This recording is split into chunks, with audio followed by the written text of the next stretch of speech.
The Dallas Mavericks are back in the NBA Finals, and that means that Kyrie Irving is also back in the NBA Finals. So let's rewind a few years and find out how he made his way back to this stage. The year is 2016, and LeBron and Kyrie are putting together one of the most dynamic Finals duo performances we have quite frankly ever seen.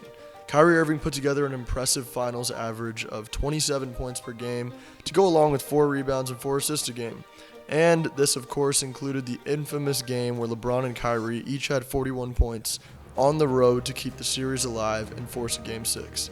Fast forward to Game 7, where Kyrie Irving hits a shot that forever changed the trajectory of the NBA. This shot propelled the Cavaliers to complete their 3-1 Finals comeback, which ultimately led to the Warriors pursuing and landing Kevin Durant, which also led to a spiral of other things occurring, but I digress. The following year, the Cavaliers found themselves in a rematch with the Warriors, except this time they had the Slim Reaper, and this Cavaliers team really had no chance in this series. But Kyrie himself actually had a very good series. He averaged 29 points per game on efficient shooting, but it was evidently not enough, and the Cavaliers lost in 5 games. So, the following offseason, all hell breaks loose. Kyrie Irving requested a trade, and the rumors are flying around. Do him and LeBron have beef? Why would he leave Cleveland? Did something happen between him and the front office? All kinds of stuff. And years later, Kyrie actually addressed all of these things on I Am Athlete podcast. You guys can go ahead and listen to this clip for yourself. It is. I asked for a trade because I was looking for something different. I was a man of my word. When I went to the organization, I sat the higher ups down and said, look, I know y'all have future plans. Tell me right now. They told me their future plans. I said, look, this isn't for me. Didn't get a chance to talk to Bron before the media ended up coming out and saying that I asked for a trade. So I go over to China and I'm on my Nike tour. Somehow the news gets leaked while I'm in China. I'm not even on American soil right now.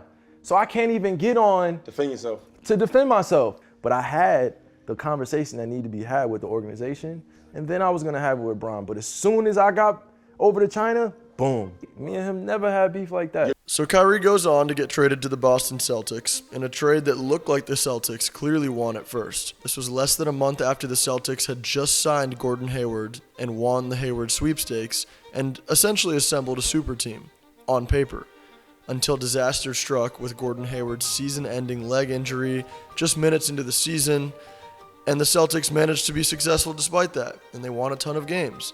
But in April of that season, Kyrie had a season-ending knee procedure, and that just about wrapped up the Celtics' hopes of going to the finals, despite an incredible Cinderella run to the conference finals that was put off by LeBron James. The next season, Kyrie went in front of TD Garden at the beginning of the season, and he told the fans he planned on re-signing. It was a sigh of relief from Celtics fans, but things started to go sour. By All-Star break, there was rumors of him leaving Boston to team up with Kevin Durant, and Kyrie even backed out of his original statement that he intended on re-signing. So all in all, there was just a lot of problems between him and the Celtics. The Celtics were then bounced by the Bucks in the playoffs, and Kyrie did not play particularly well, shooting 37 for 104, which was 35% in that series. He also doubled down on how he played in that series, claiming that he got other guys open shots and he should have shot more. So Kyrie and the Celtics fans just really did not get along. And he would go on to unite with Kevin Durant in Brooklyn the following offseason. So the rumors that they were talking ended up being true. But Durant missed that entire season. As we remember, he was recovering from a torn Achilles.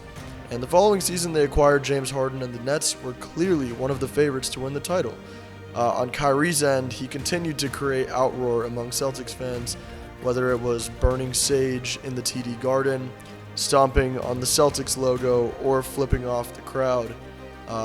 Just the outroar among Celtics fans continued to grow.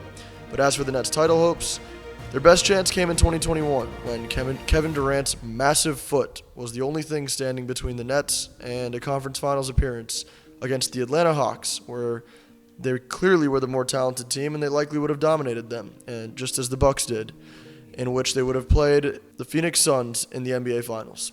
But that did not happen, and it was only downhill for the Nets and Kyrie after that.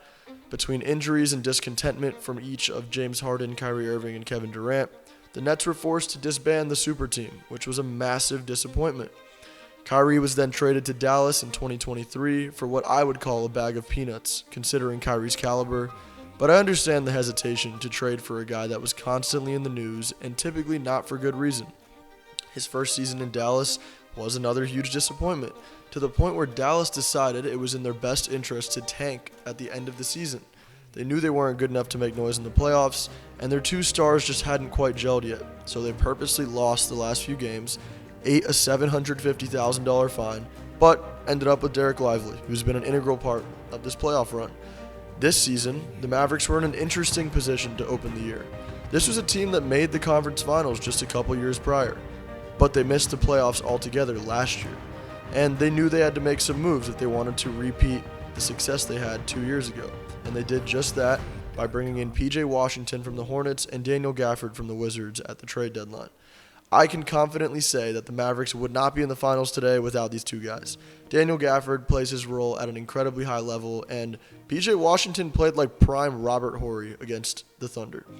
But the Mavericks would also not be here if it had not been for Kyrie Irving's incredible playoff run so far.